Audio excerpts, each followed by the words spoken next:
Dober večer. Jaz sem Cene. Ja, tisti prejevc, ki ni ne Nika, ne Peter, ne Domen.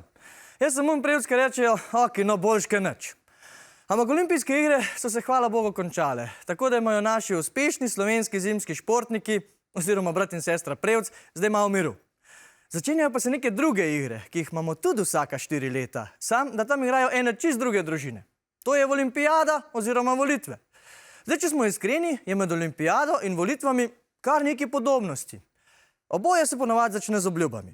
Pred olimpijado se reče, gremo po medalje. Pred volitvami pa pravimo, gremo po spremembe.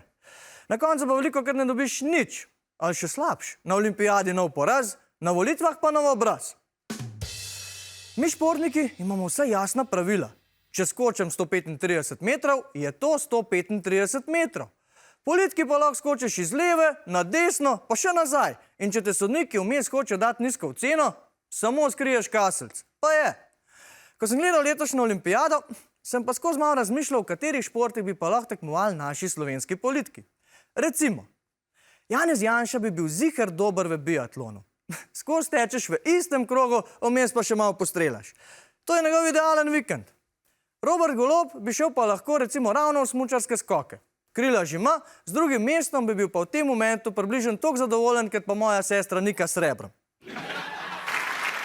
Stevanovič, Erjavec, Kordiš in Prebelič bi lahko bili v bobu 4-7.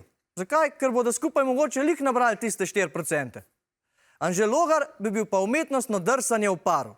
Ampak brez partnerja, ker on se povezuje s čisto vsemi. Luka Mesec pa si zdaj puša malo brke. Tako da bi šel lahko v curling. Sam ne toliko zaradi brkov, ampak zato, ker je izgleda v tem momentu edini slovenski poslanec, ki zna dejansko malo pometati.